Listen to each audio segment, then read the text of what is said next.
Olá, pessoal, bem-vindo à oitava aula da disciplina de Arquitetura de Computadores do século XXI. E nessa aula a gente vai ver um pouquinho sobre os principais tipos de memórias de arquitetura de computador. Essa aula foi dividida da seguinte forma, né? Primeiro nós vamos ver quais são os principais tipos de memória, né, que são utilizados em computadores. Depois vamos ver rapidamente sobre a arquitetura de algumas dessas memórias. Seguindo, nós vamos ver a hierarquia do sistema de memórias no computador, pois o computador tem uma hierarquia para esse sistema de memórias. Seguimos adiante, nós vamos para um exemplo de atividade prática que pode ser solicitado para vocês. Em seguida, eu vou realizar uma atividade prática com vocês. Então, eu vou resolver, por exemplo, os tipos de memória.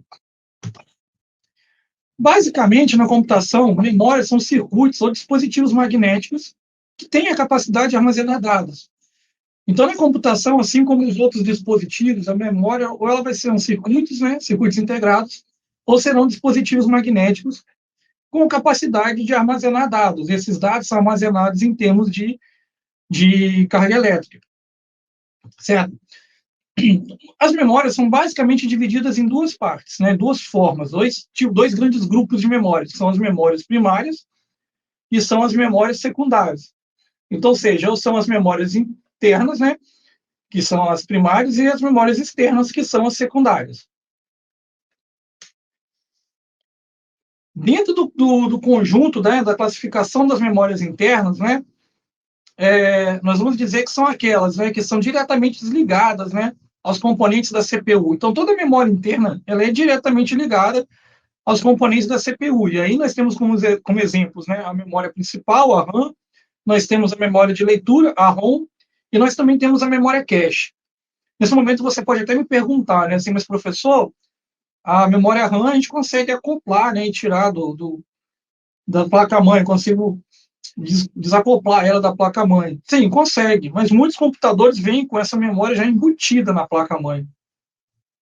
E mesmo essas que são acopladas à placa-mãe, quando eu digo ali que elas são diretamente ligadas aos componentes da CPU, estou dizendo que os componentes da CPU têm acesso direto a esse tipo de memória. Então, a CPU, as memórias que a CPU tem acesso são aquelas memórias que são chamadas de principais, certo? Então, tanto a RAM quanto a ROM como a cache, elas podem ser classificadas como memórias principais, certo?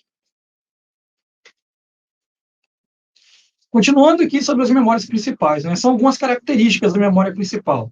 São memórias de acesso rápido, e elas são próprias para armazenar dados e informações. Então, o acesso aos dados que ali estão, ele ocorre de uma forma bem rápida, bem ligeira, né? São acesso a dados bem velozes, esse acesso. Os dados ali são voláteis.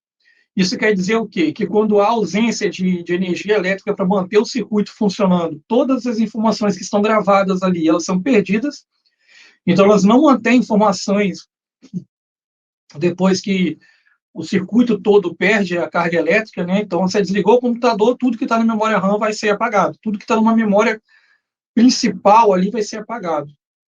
E elas são memórias velozes devido à estrutura que elas possuem, né? Na estrutura dela, elas têm registros para endereço, registros para dados e um conector de ligações.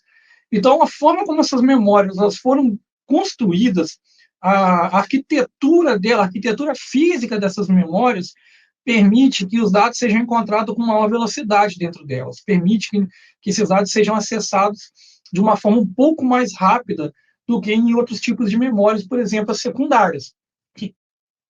Claro que, eu vou até abrir um parênteses aqui para dizer, memórias secundárias mais recentes, como os HDs SSD, eles também possuem, né, a característica semelhante a essas memórias principais, ou seja, eles não são mais dispositivos magnéticos.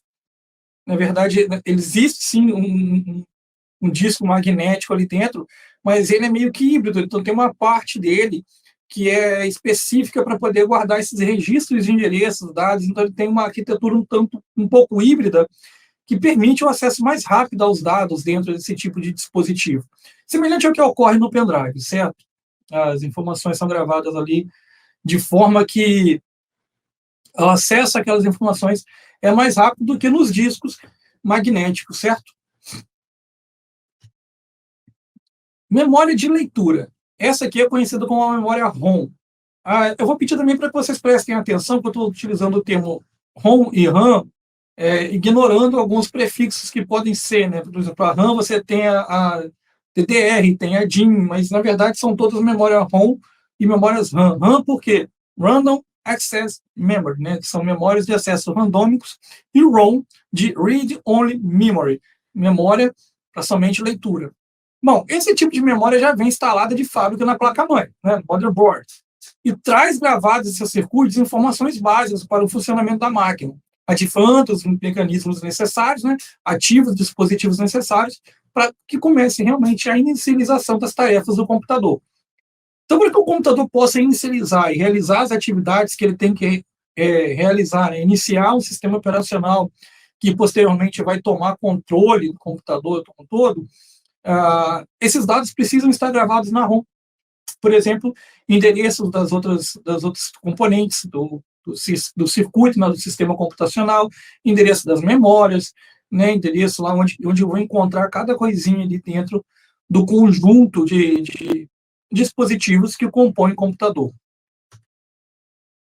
Existem vários tipos de ROM, né? Como existem vários tipos de RAM, existem também vários tipos de ROM. Nós temos a PROM, que é Programmable Read Only Memory, né? Que é uma memória programável exclusiva para leitura também, né? Então ela pode ser programada através de um equipamento específico e gravado somente uma única vez.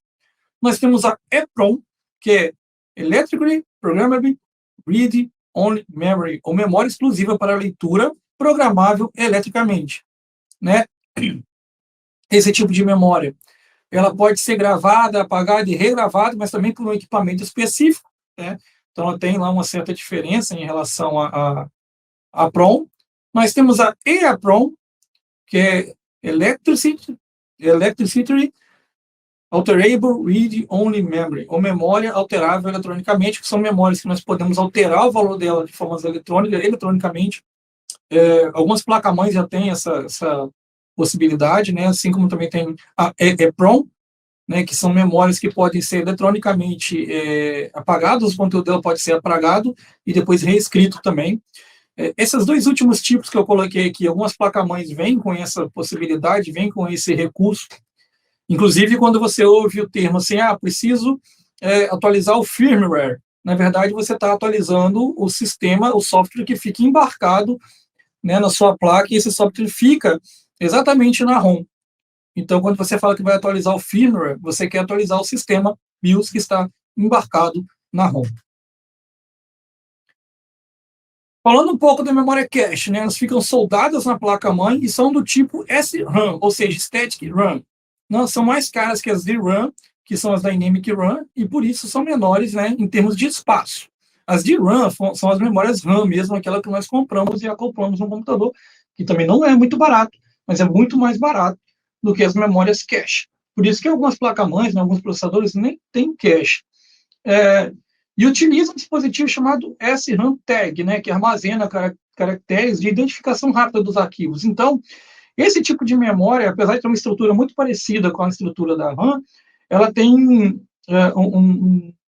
um dispositivo diferente para poder encontrar os arquivos ali dentro, para poder encontrar o que precisa ser encontrado dentro da memória, para entregar isso para a CPU, para que possa continuar realizando o processamento de dados. Vindo agora para as memórias externas, né, nós temos aí que a maioria delas se valem principalmente de meios magnéticos para armazenar os dados, né, e armazenam os dados que não podem ser gravados na RAM, né, devido à sua volatilidade. Então, a RAM é volátil, a cache também é volátil e muito pequena, e muitas vezes a gente quer armazenar uma quantidade grande de dados. Então, o que a gente vai usar? Vamos usar as memórias secundárias, certo? Ficam indiretamente ligadas à CPU, né, e pode ser rapidamente acessado por ela. Então, elas não ficam ligadas diretamente à CPU, a gente liga isso aí por um cabo até a placa-mãe, que tem depois um conjunto de barramentos que vai levar isso até a CPU, mas não diretamente à CPU. Mas a CPU pode acessar esses dados de forma bem rápida, claro que sempre passando por uma memória principal, né? E os tipos de memórias, né, auxiliares, né, essas memórias secundárias mais utilizadas são disquetes, discos rígidos, cartuchos e fitas, mas isso aqui, cartucho, fita e disquete, isso é muito antigo, gente.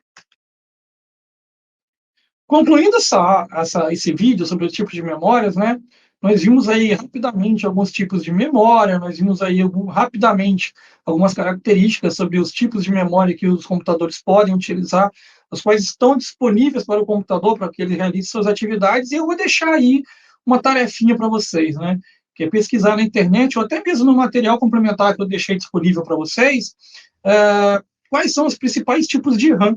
Eu falei que as RAMs também têm várias classificações, eu quero que vocês vejam quais são essas classificações de RAM, tá, gente? Pessoal, por favor, dê uma olhada mesmo no material complementar, ele ajuda muito no entendimento geral da aula, ok? Eu vejo vocês no próximo vídeo, até logo.